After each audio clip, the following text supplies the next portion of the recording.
Hi, this is a presentation on upgradations in the developing world, and it's relevant to researchers who are working in these markets.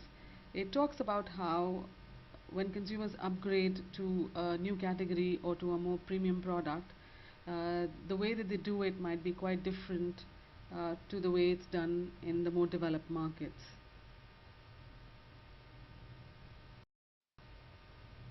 So let's start with an assumption we might make about emerging India. So a researcher might assume that India, being a liberalized market now, will follow a similar path to the developed markets.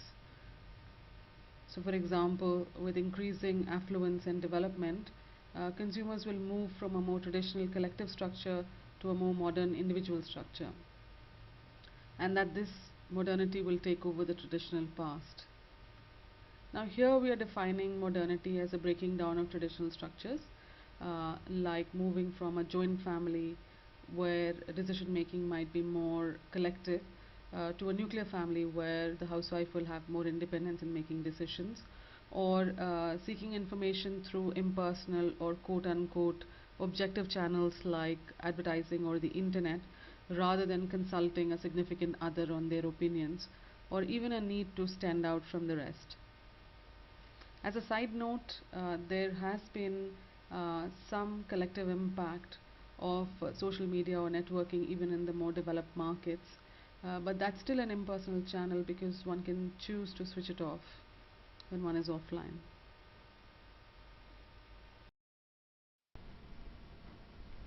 But what is the real picture?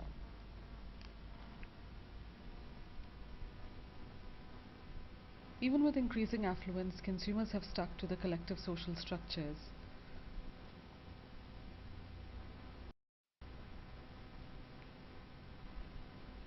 So the definition of modernity is very different in India, although there is economic change and that has resulted in development and consumerism, but consumers are embracing that change very differently.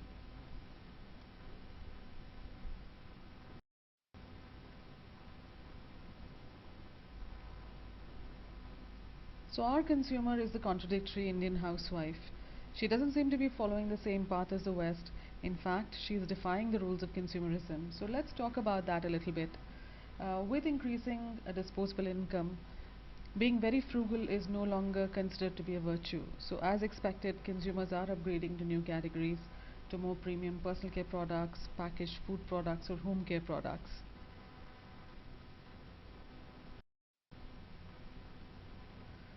But consumers do not seem to be upgrading as a result of individual choice for a more convenient product like it might happen in the West.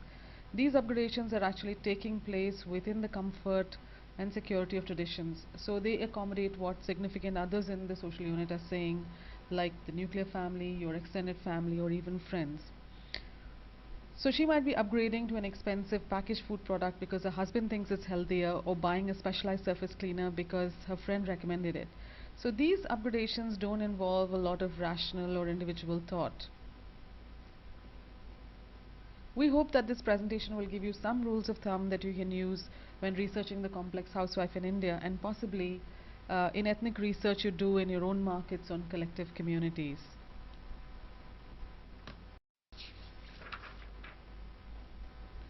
So we've done quite a lot of work on upgradation in the Indian market over the last 5 years, and we've identified certain patterns in the upgradations that we've put together in the model of an inverted funnel.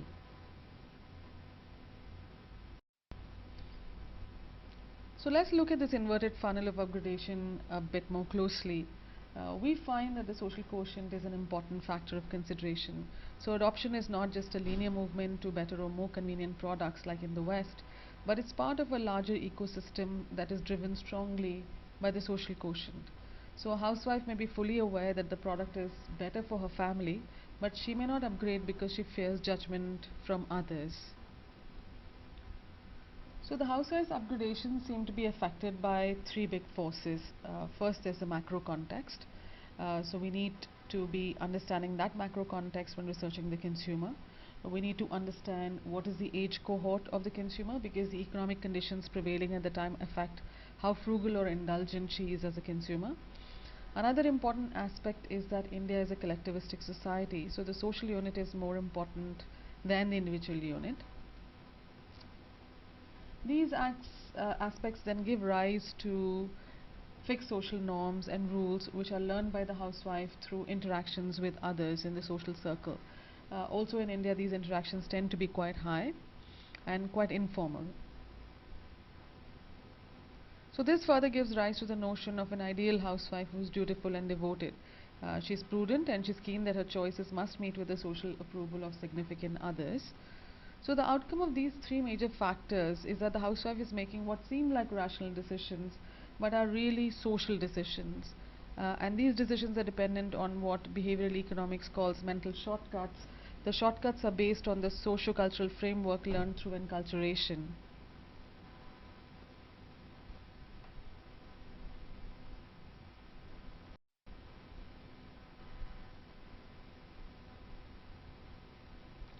So throughout the presentation, we've tried to provide some learning for researchers interested in the Indian consumer. We can say quite safely that the social quotient is more important than the functional quotient. And of course, this is true for image-led categories. But in India, it seems to be happening even for FMCG products like household cleaners or packaged food, etc.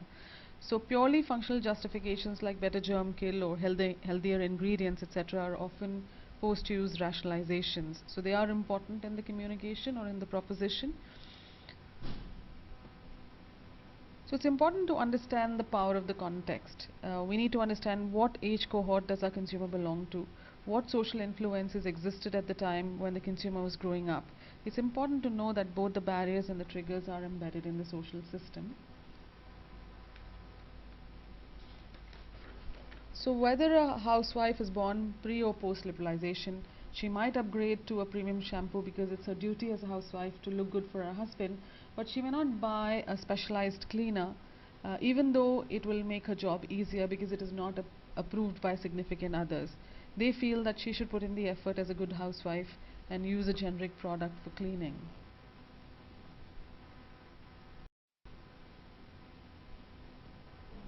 The other learning is that certain types of messaging involving social motivators may work better than others, like advertising.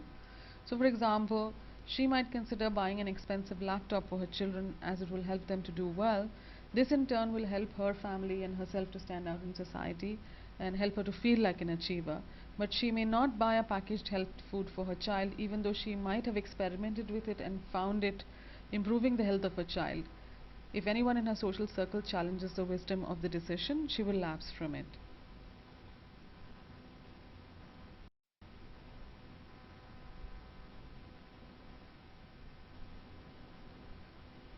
Now we will discuss each element in the inverted funnel, starting with the economic transitions and the age cohorts.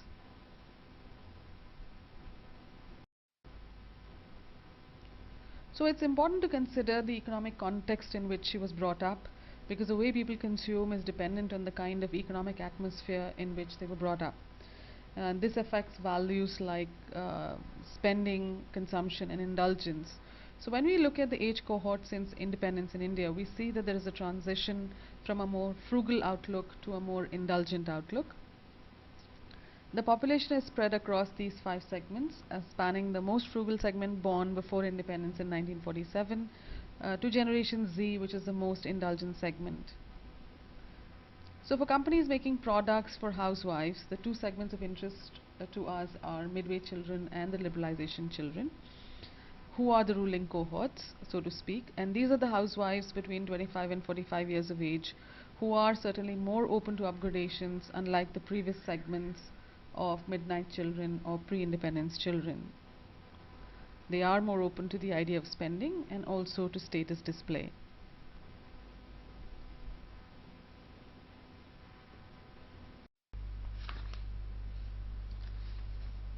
So the learning for researchers is that if we can identify the root ideology of the cohort, it will give us an in-depth view into the consumer psyche, and that can be used quite profitably for innovation, positioning, and communication. So someone born around liberalization may react quite differently to a concept from someone who's a midnight's child who was influenced by frugality and by the trauma of independence and partition. So we need to use context-rich methods to unlock this ideology. First is a budgeting exercise and shop along. So for FMCGs, we need to stop evaluating a brand only within the context of the category This is because consumers make purchase decisions in a complex network of trade offs across categories. So, one method to use is upgradation FGDs to understand trade offs by looking into consumers' grocery lists and spending patterns and asking consumers to explain them.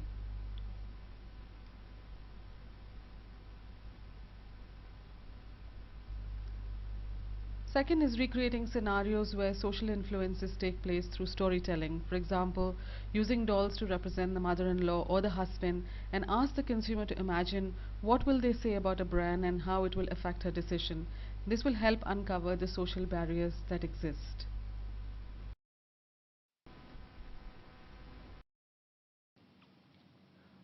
In the Indian culture, family rather than the individual is the most important unit of functioning, and this extends to the peer group and the social circle.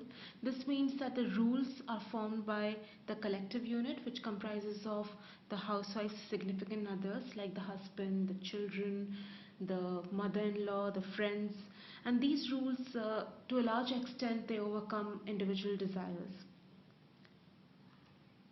And this quote from one of the housewives we met represents that idea. How much ever we are educated, it's the certificate given by the family that is important.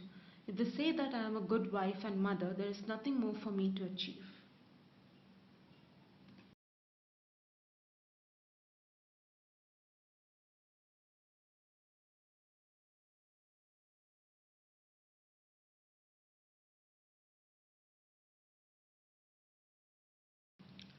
So there are three aspects to collectivism. The first is the community mindedness, which means that despite having moved from joint families to nuclear families, consumers still desire to be connected, they desire support from their extended families. For instance, the housewife might be living in another state or even another country from her mother or her mother in law, but she might be still calling them up every other day to ask for advice about running the house or more important things like children's education, etc.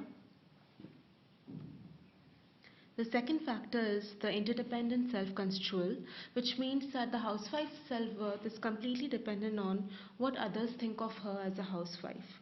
So she fears making choices which are too different from her significant others because that might invite social judgment. For example, she might be using something as dangerous as acid to clean the toilets simply because it's a socially sanctioned practice as compared to a specialized toilet cleaner.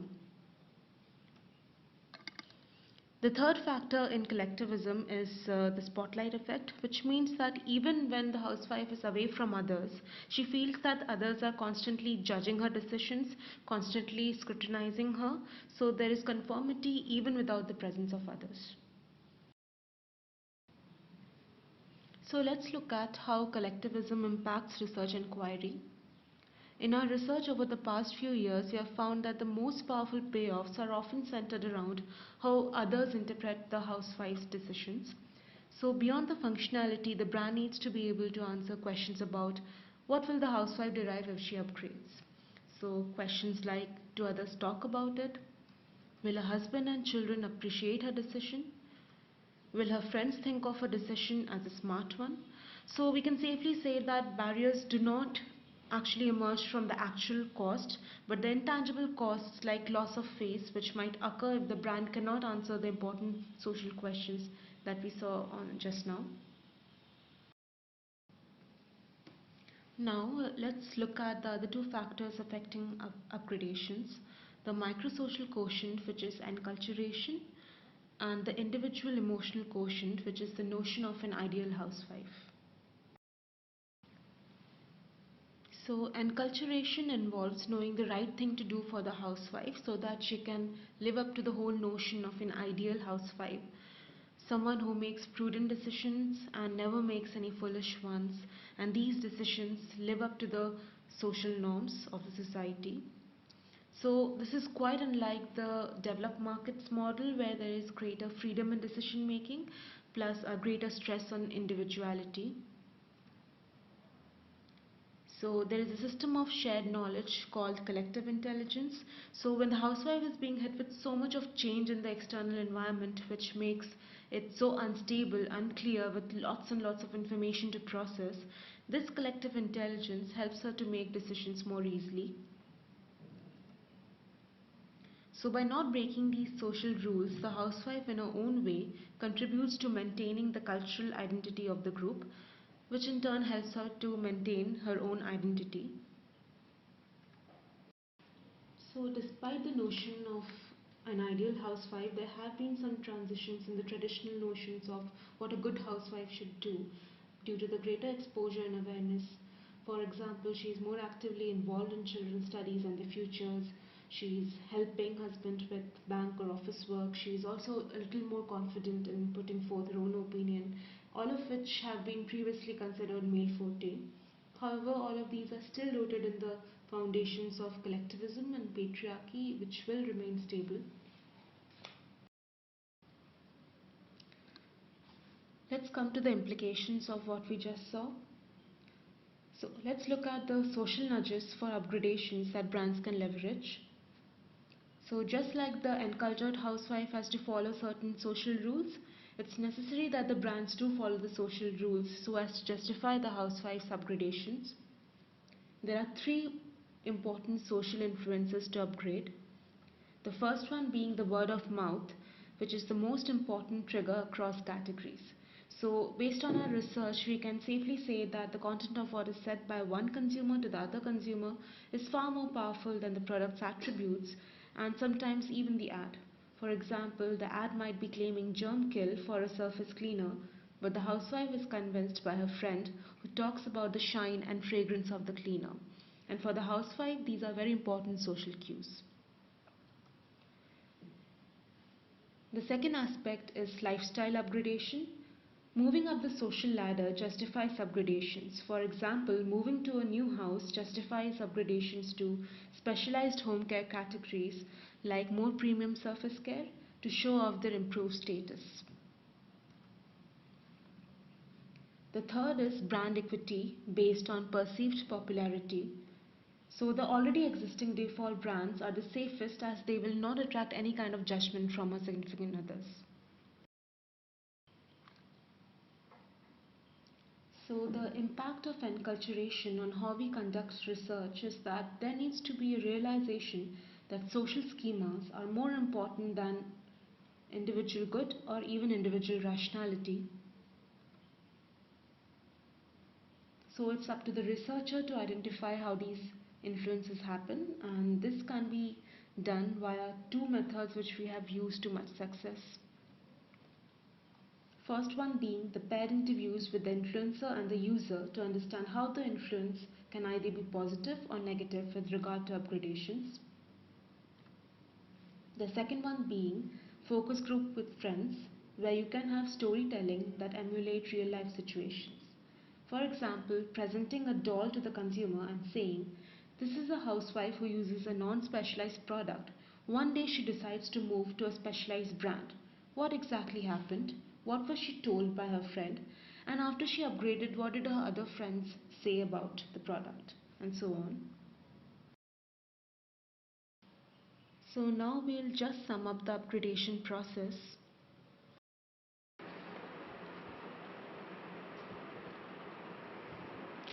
So India's path of modernity is not congruent with that of the developed markets model.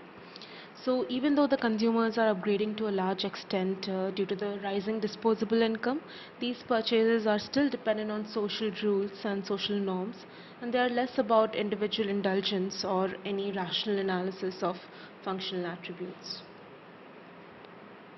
So, trying to understand the motivators and barriers of a brand by just looking into that one category alone might be a limited approach. So, purchase decisions across categories are contextual and they're all tied together in a network of trade offs affected by social diktats. So, even if these categories are unrelated, categories like personal care products, home care products, and packaged food, the decisions around these are all interconnected.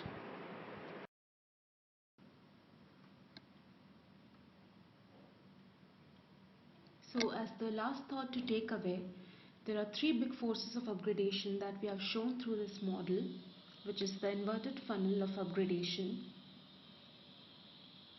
Firstly, the macro context, which is about economic context of the age cohort, and it's about collectivism as well. The second is the micro-social quotient, which is about set norms of behavior.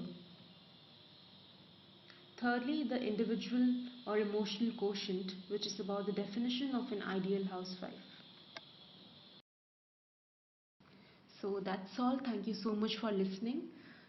If you have any questions, you can contact us through our email IDs.